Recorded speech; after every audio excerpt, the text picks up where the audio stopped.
Paramashivoham Om Nityananda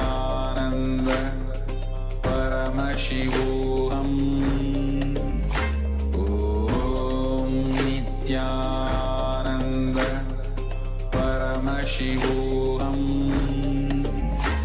Om Nityananda Paramashivoham Om Nityananda Paramashivoham Om Nityananda Paramashivoham Om Nityananda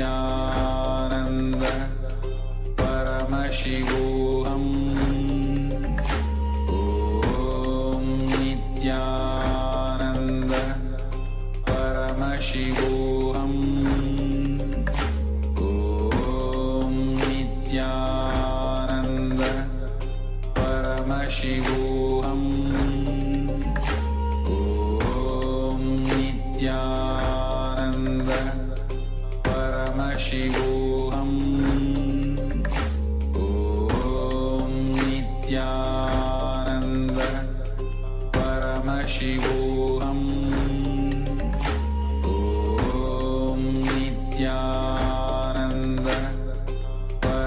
Paramashivoham Om Nityananda Paramashivoham Om Nityananda Paramashivoham Om Nityananda Paramashivoham Om Nityananda Paramashivoham Om Nityananda Paramashivoham Om Nityananda Paramashivoham Om Nityananda Paramashivoham Om Nityananda. Yes, you can relax now. And take a moment and let us measure once again the weight of the object. So we first measured the object. We identified an object that we want to change the weight of. Then we weighed the object itself. We did the power manifestation itself, and now let us measure the object once again. So let us do the second measuring, the second weighing of the object, and let us know the difference. Let us know how you went in this power manifestation. So please take a moment and measure the object once again, and let us know how you went.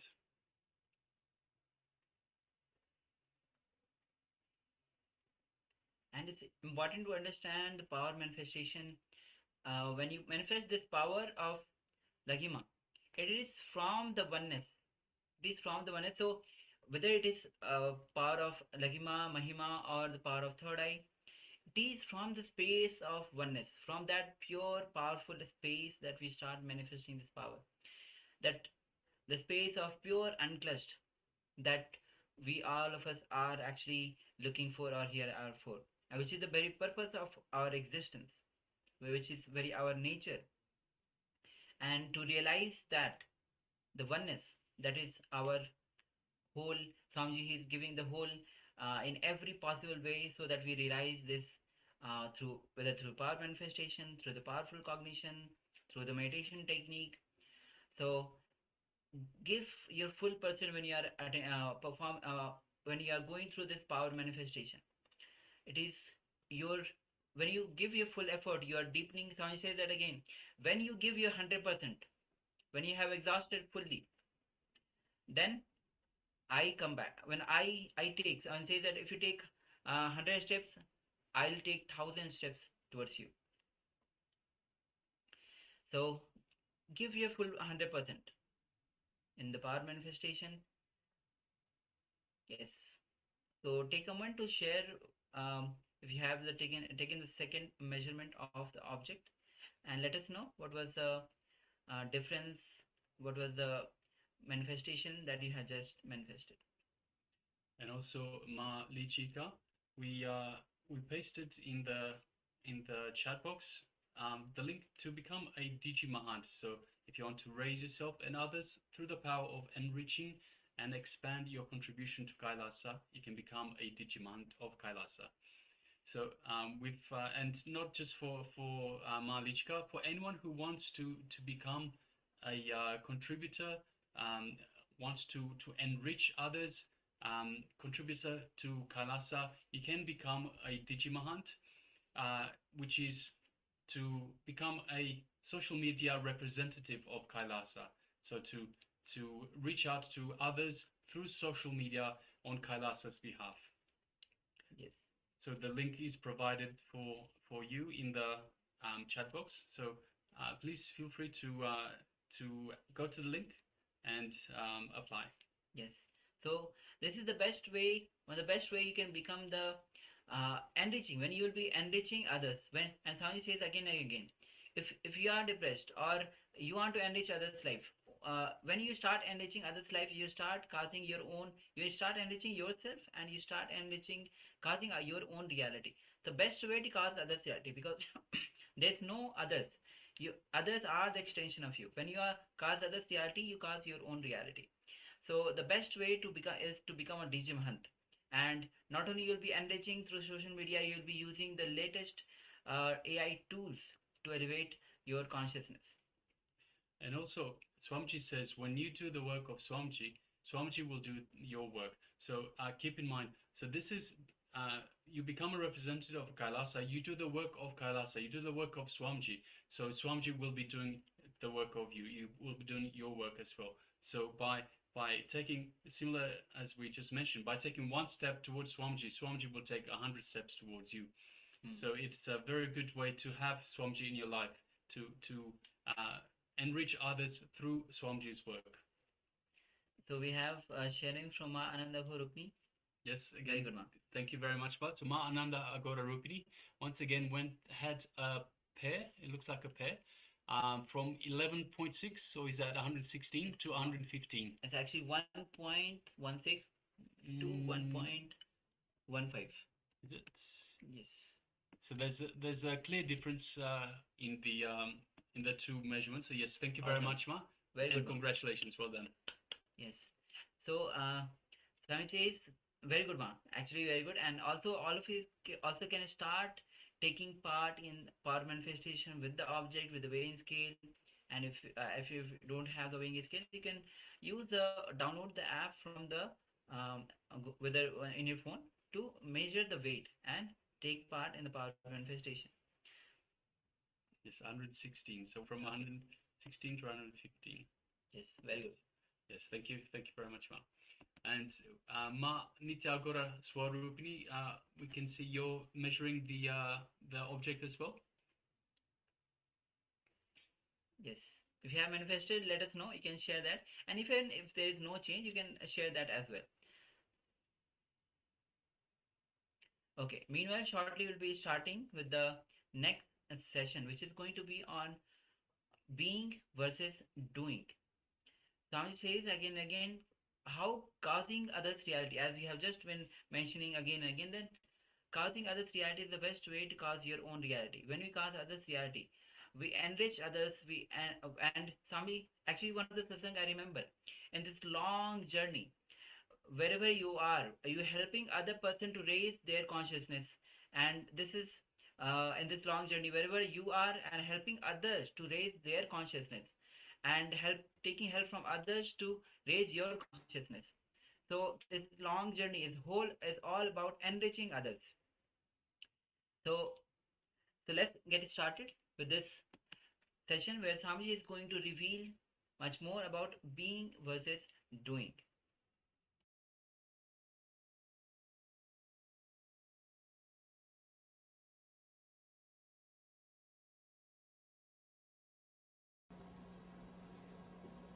Krishna goes much further today to explain the deeper level samskaras, engraved memories. In the 14th chapter, he spoke about Gunatraya Vibhaga, the Sattva, Rajas and Tamas, 3 layers of Prana Sarira, Mana Sarira and Sukshma Sarira. Then next, yesterday, he spoke extensively about causal body in the Purushottama Yoga, how Urdhvamula Madaschagam Asvattam Brahuravyayam, how the roots of the tree is centered. Roots of the tree are in the physical world and the branches are in the causal world. That is why he says, Urdhvamula Madaschagam Asvattam Brahuravyayam Chandamsi Yasya Varnani Yastam Vedasa Vedavit.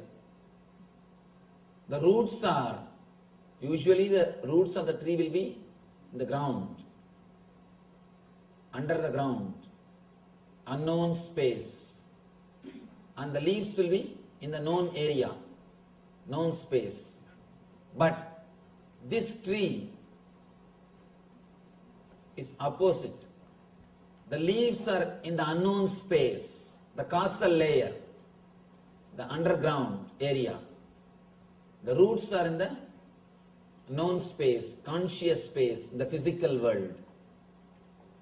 And he explains the leaves are the Vedas, means the words which you are using continuously in your being. And he further explained how to remove the engraved memories in the causal layer and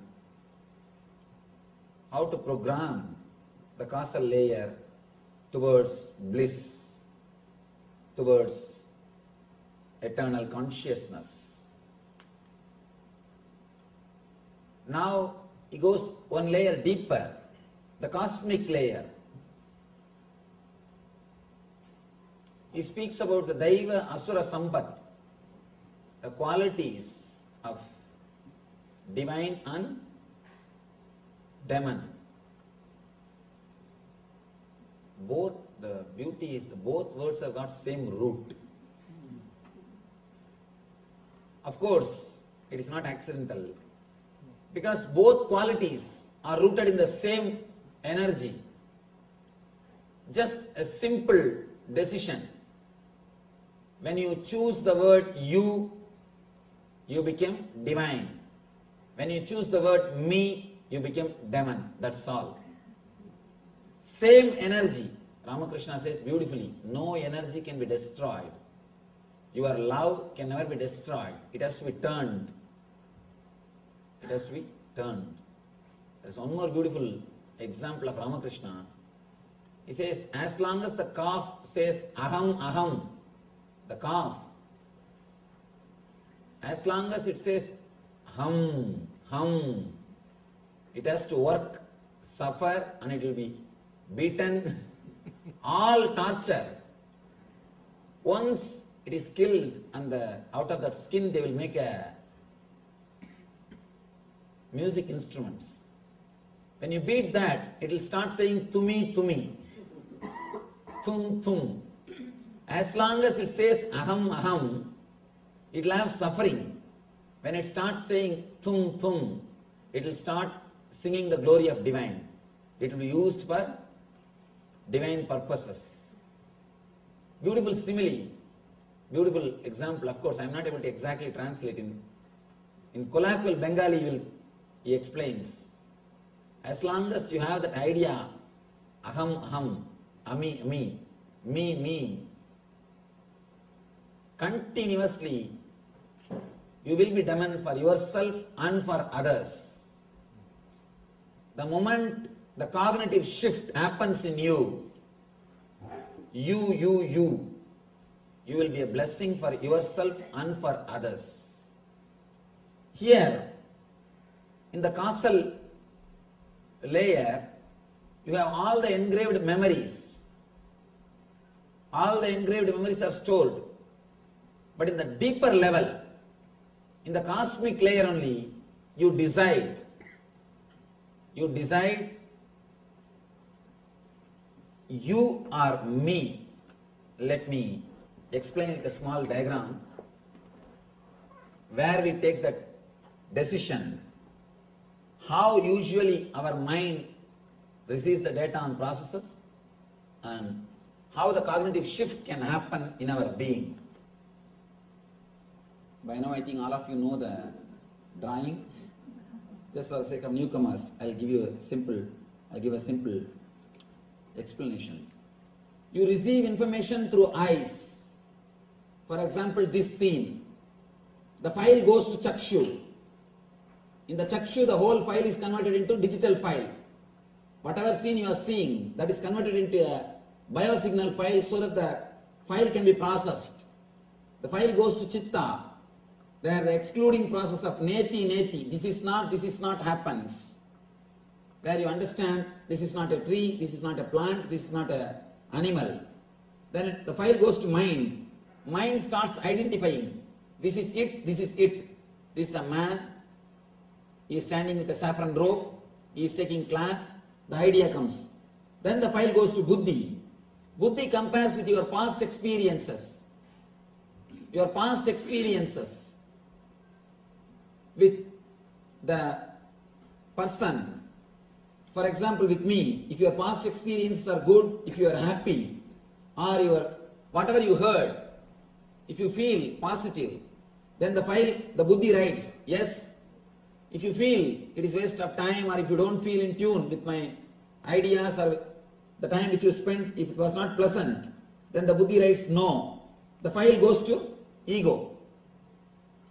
Then ego decides what is there for me, what way I am related, what gain I am going to get.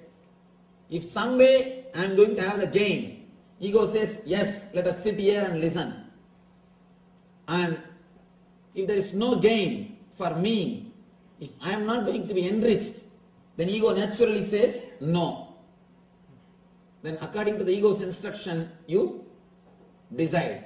Your body moves or sits. This is the way the process happens.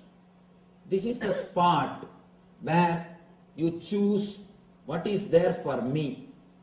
Your vested interests come. Please understand, sometime the whole process will say, yes, I will have to sit. But this one spot will say, my vested interest is getting affected.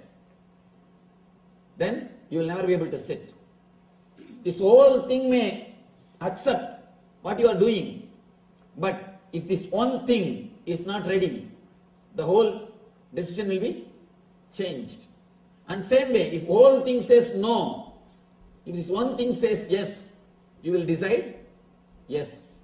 Sometime when we do something which is not moral according to the social standard or according to your understanding, according to whatever data you collected in your life, the data collected stays here, the samskaras or engrams.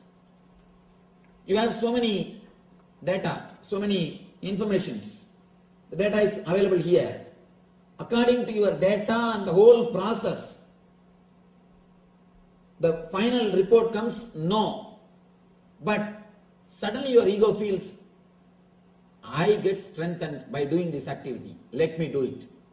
So you simply decide to do that. You simply decide to do that. This is the place where you decide you are me. That's the only small difference. When you take the decision of you always radiate the divine qualities. When you take the decision of me, you always radiate the demonic qualities. Whatever strengthens your ego, please understand, even, let me be very clear, most of us sit here because it strengthens the ego. It strengthens the ego. Now you know much more than other person. You can go on, tell him, what do you know? Many times we sit and listen just for ego satisfaction. So if you sit and listen, even if it is Gita, if you sit and listen for ego satisfaction, be very clear, it is going to be only trouble for your being, no way it will be help. In the cosmic layer, this is the area you decide. If you decide with the attitude of you, the whole thing will become divine. If you decide with the attitude of me, the whole thing will become demon. And what you collected, see the engrams here, as such they are neither negative nor positive. The mind which is working here, as such it is neither negative nor positive. The chitta which is doing the process here, as such it is neither negative nor positive. So none of them are neither negative nor positive. Please be very clear, including the gunas. Even the tamas, by their quality they are neither negative nor positive. There are so many enlightened masters. You cannot make any difference between them and laziness. You cannot make any difference. Raman Maharshi, throughout his life, he was sitting in one place, one city. He never moved out. But you can't say he was in tamas, because he never took any decision out of me. The whole process was happening, you as a center, not me. As such, whether the chitta or mind or samskara, you cannot tell they are bad or good. In the superficial layers, they are neither bad nor good. But the decision which you make in the cosmic layer, in the deeper layer, that only makes them as good or bad. Please understand, passion and compassion are one and the same. Passion and compassion are one and the same. When you decide based on me, it is passion. When you decide based on you, it is compassion. We need to understand an important thing.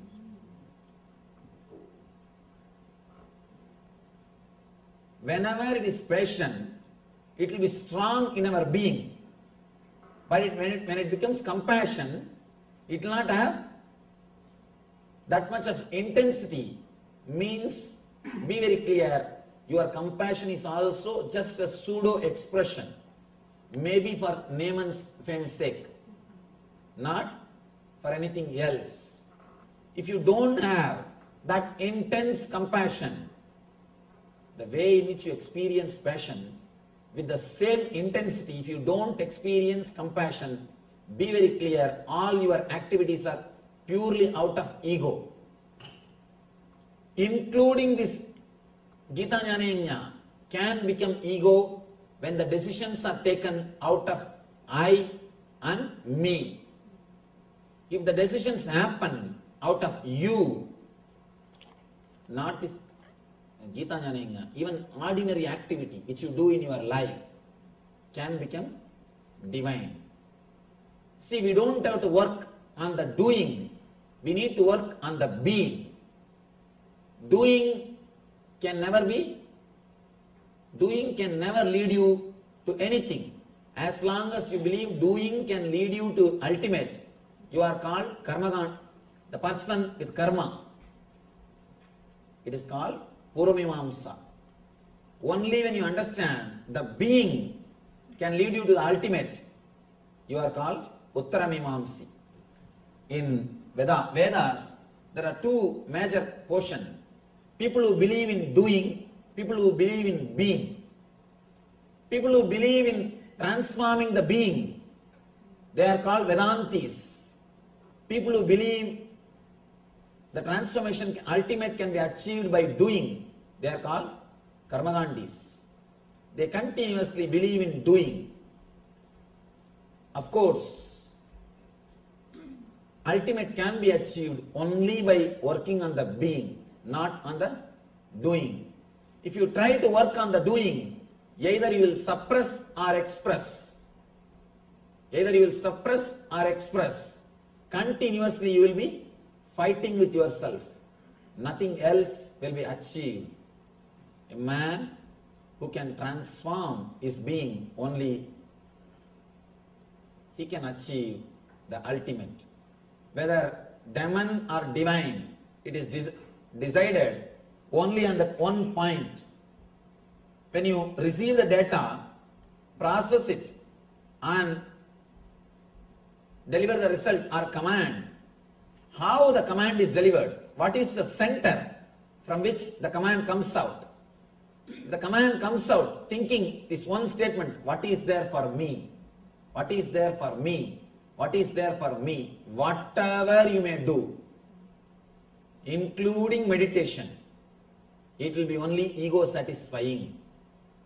Many people come and ask me, Swamiji, at some point I felt such a deep ecstasy in meditation, such beautiful bliss in meditation, but suddenly within 2 hours it disappeared. It never came back. Why, Swamiji? How to have it back? Please understand, the bliss itself is choicelessness. When you are absent, you experience bliss. The moment you want it back, the moment you choose bliss, already you have chosen. The moment you choose, you will always choose suffering. All choices are suffering.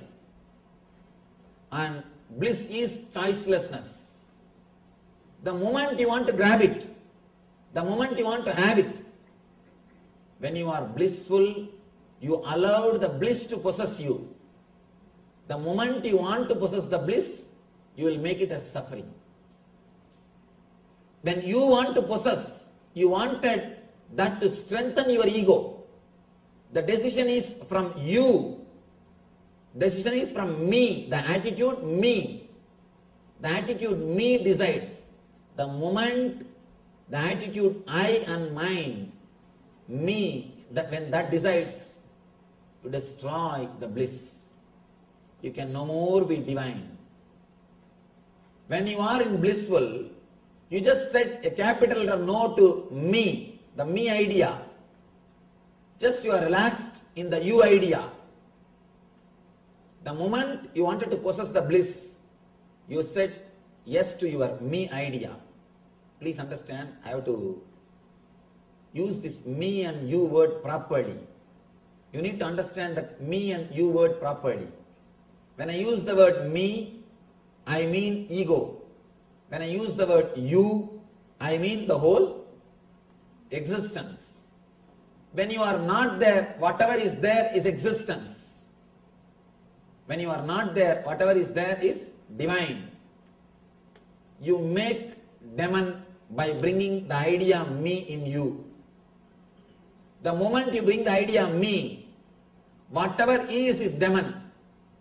The moment the me idea is removed, whatever is divine.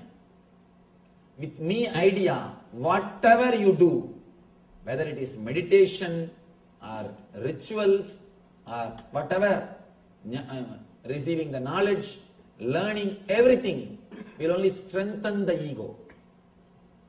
Anything done with idea of me to improve the me naturally will lead to more and more ignorance and dukkha.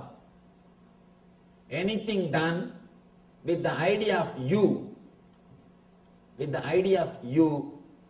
anything will naturally become divine and will lead to bliss. Pravritti, nivritti. Nivritti is centered on the idea of you. Pravritti is centered on the idea of me. Whatever you do out of me, it will lead to pravritti. Whatever you do with the idea of you, it will lead to nivritti.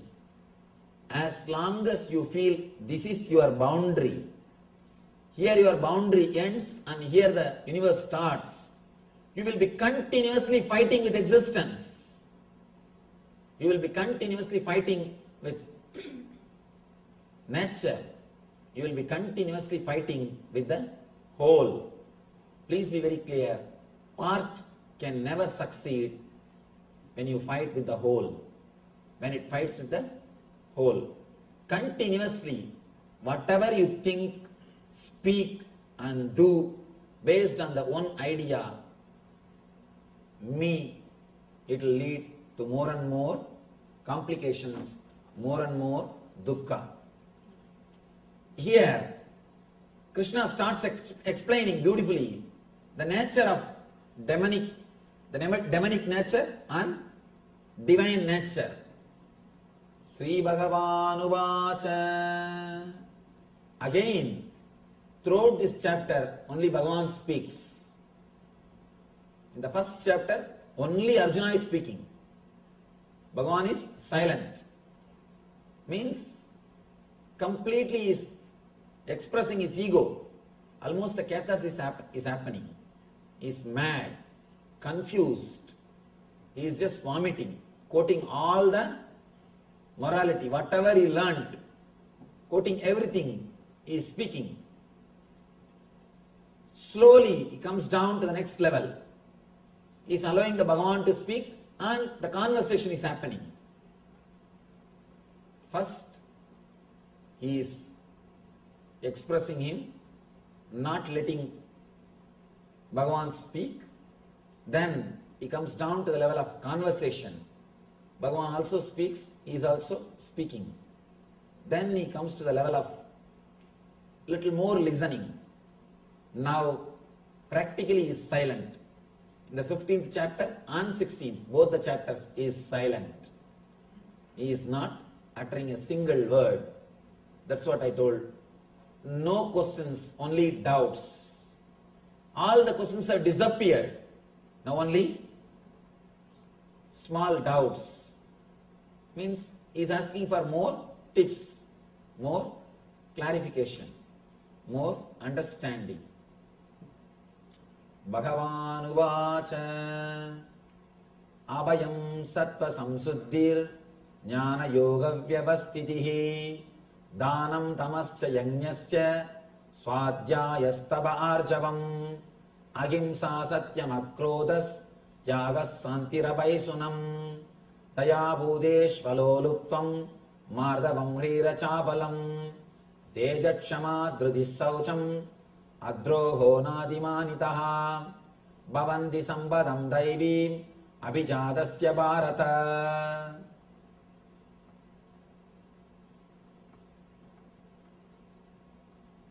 Let me give you the translation.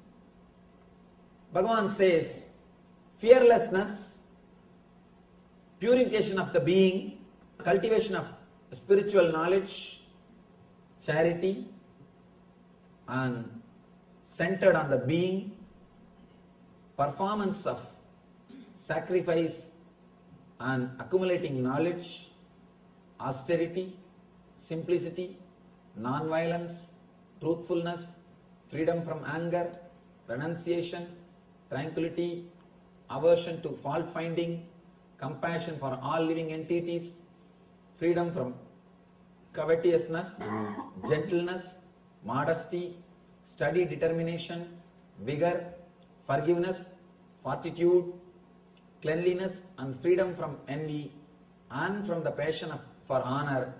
These transcendental qualities, O son of Bharata, belong to divine men endowed with divine nature. Now, when you listen all these things with the attitude of me, usually what we do? Start practicing all these things. Start practicing all these qualities.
Around 5,000 years ago, at the end of Mahabharat War, the ancient enlightened Hindu civilization consisted of 10,000 Hindu traditions, or sampradayas, that existed in 56 Hindu nations, 200 Hindu kingdoms, 1,700 Hindu provinces that covered more than 6 million kilometers square of Asia.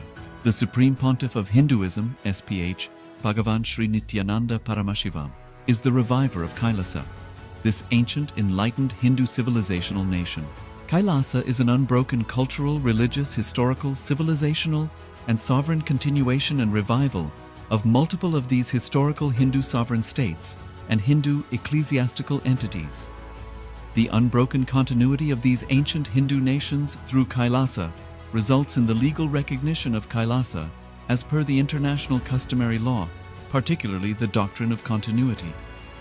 The international law, the doctrine of continuity, implies that upheavals and revolutions within a country, changes in government, territorial adjustments, measures taken during military occupation, or other internal transformations do not negate the existence of the country, do not affect the legal personality and international obligations of the country or state.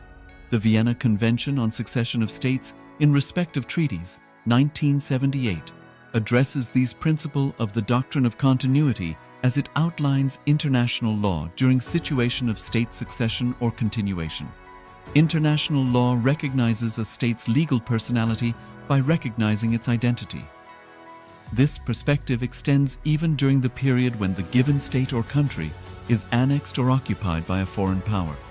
Even in such cases, the legal personality of the state is considered to persist, enabling its subsequent re-establishment. Historical examples dating back to the 18th century include cases like Portugal and Genoa that were re-established.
History of Bharat and the impacts of colonization, we see that the colonial exploitation deeply targeted the spiritual, cultural, and social systems of Hinduism by systematically undermining its community structures and traditions. One glaring example is the Criminal Tribes Act, which went through several repetitions, evolutions through the 1800s and further. And what this act did was to criminalize more than 200 groups of Hindu society. So they were branded as hereditary criminals, so born as a criminal. Farmers were kept off their land, and the ability to provide for communities was taken away from these people groups of Hindu communities. The act had a devastating impact on Hindu society. Many groups, such as spiritual adherents, sannyasis, Hindu monks, and artisans, were stigmatized as criminals. So these communities were often the communities that were upholding the Dharmic traditions, the strength of the Enlightenment civilization, serving as custodians of the spiritual knowledge. They played vital roles in temples and services and the local economy, where the temple was, in most instances, the center of the community. So by targeting them, the British colonizers sought to fragment the Hindu social order and disrupt the unity. So the Criminal Tribes Act created a system and forced labor and loss of autonomy, stripping the communities of their dignity and self-respect, and it imposed a stigma that fractured their connection to the larger Hindu society, breaking the bonds of the mutual support and trust. So the strategic alienation and criminalization worked to weaken the social and spiritual coherence of Hinduism and left a lasting scar on Bharat's cultural landscape. That's true, Maharaj. In fact, I'd like to add some more details to this. The Bharat Varsha at one point in time consisted of over 56 nations with over 10,000 traditions.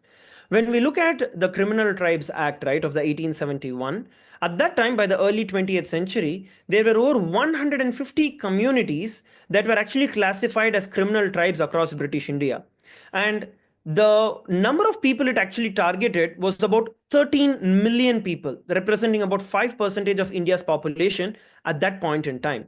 So this had a huge effect and a devastation on the communities, because it deprived entire communities out of their traditional living. For example, artisans who were there, craftsmen who were there, and those who specialized in various professions that were there. Because of this, people were forced into labor, indentured labor, and more than 70 to 80% fell into unemployment rates. And that was actually the highest surveys. Even now, when we look at it, post-independence surveys, it revealed that these denotified tribes have the highest unemployment rate in the entire country. So till date, we have still not recovered from this.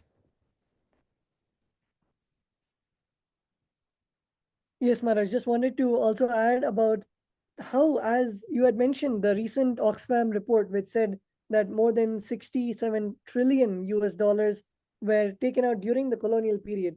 Literally, whether it is the wealth that was looted from the Bharatvarsha, or whether it was even brainwashing and gaslighting every single Hindu into believing that our future is actually not good to be a Hindu, and putting the Western ideologies, whether it is in our society, whether it's in our culture, whether it's even putting it inside the brains of the young minds of the students, the people who are supposed to go to the Vedic Gurukuls, instead getting the education from the Macaulay education. So, right from a young age, brainwashing and trying to gaslight Hindus into believing that Hindu culture is wrong. It is just superstition.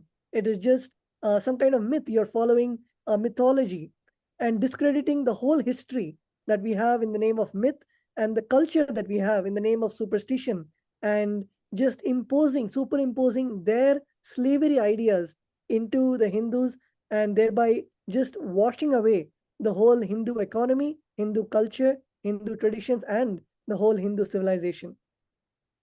Yes. And we also have Mangala Maharaj joining along with us. Yes, Mangala Maharaj, would you like to add a few points in over here? Yes, thank you so much, Maharaj. So just to add to Tato Maharaj's point, I actually have a statistic here. By the end of the British rule, Bharat was left with low literacy rates of 16%, a low life expectancy of 27 years, and minimal domestic industry, with over 90% of the population living in poverty. So I think already the statistic was shared about how many, the $45 trillion which was swindled from Bharat. But as Tattva Maharaj put it as well, and I think in an earlier statistic which Nyat Maharaj also shared, we had the most number of education institutes and gurukuls and schools, what we call schools today, in Bharat. And the number was not even in the hundreds of thousands, the number was in millions. And by the end of the colonial rule, that the literacy rate of, pretty much every village in Bharat had Gurukul, that had just drastically dropped to just 16% of the population at that time. And not only that, on an average, how many years do people live? Usually you're expected to live till 60, 70, and if you live a healthy life, even up to 90. But by the time British left Bharat, people were living only 27 years. So on every aspect you take it, be it on the literacy side, be it education, wealth, and even health, on all aspects, Bharat was deeply scarred by the colonial rule. Yes, Maharaj. Actually, I think the next question that we want to also address in here is a very follow-up question to what we have been discussing now, which is the imposition of the Western education system. See, this was actually a very systematic way how the entire backbone of Hinduism was broken, brutally ripped apart. So the question for every one of you joining us here is, can the imposition of the Western education systems during the colonial rule be considered a deliberate attempt to erase the Hindu knowledge traditions? Why and why not? Yes, those of you who would like to share your thoughts on it, you could let us know. Yes, Shuddha Shiva Maharaj, please go ahead. You wanted to add in your thoughts over here? Hello, Nityananda. Nityananda Maharaj, please go ahead. So I feel that it was deliberate. Yes, I feel it was deliberate. The British policy significantly removed funding to support things like Sanskrit, the Vedic Agamic traditions, as well as the regional educational systems, so they can impose their educational or education around English. And even with the cultural alienation that happened, Macaulay's education, he aimed to create a class of Indians who were, he stated, were Indian in blood but English in intellect, which erased the traditional values. And that really comes down to even in the medical schools in 1933, the Indian Medical Council Act, it actually removed Ayurveda from the medical schools, and they said, this isn't important, this isn't something we should focus on. And it just continued to, with Macaulay's, how he approached things, it really put a decline in how the language and the culture, and they kind of disconnected that with language being the container for the culture as a whole. They really put a big focus on English, and even in 1835, the English Education Act stopped funding for schools that taught Sanskrit, Persian, Arabic, and other languages that were found within Bharat. So it was something where there was so much that happened, and even with Macaulay, hold on, he has said specifically, word for word. Let me pull that up really quickly. He said that. Okay. He said that describing the native literature as being inferior in all of the sciences is just being inferior. And that was something that led to a big decline. I'm still finding the quote. Where did it go?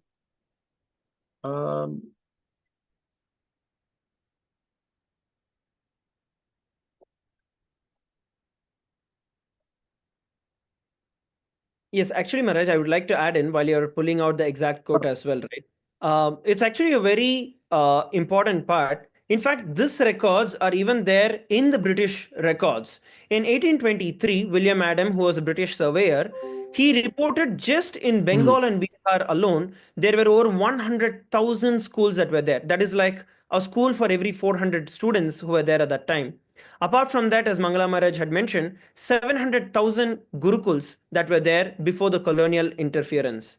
And even when we look at the literacy rates, even in the rural areas, it was 60 to 70% of literacy rates in the pre-colonial era.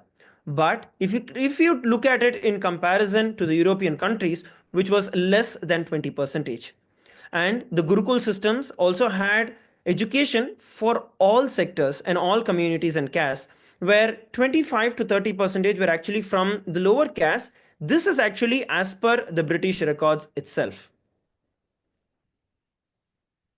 Yes, also we have with us Mangala Maharaj, who wanted to share about the Macaulay, what exactly Macaulay had quoted and how he systematically destroyed the backbone, which is the Gurukul system of education. Yes, thank you, Maharaj. So let me just first go ahead and read out the quote exactly. It is impossible for us with our limited means to attempt to educate the body of the people. We must at present do our best to form a class who may be interpreters between us and the million whom we govern. A class of persons, Indian in blood and color, but English in taste, in opinions, in moral and intellect. So I think this is a very classic definition of what the colonial era, what they were trying to do was literally brainwash and superimpose the opinions and the ideologies, the concepts and their way of thinking upon upon all Hindus, upon the Hindu civilization, and through people who look like Hindus but think like their own, think like British men.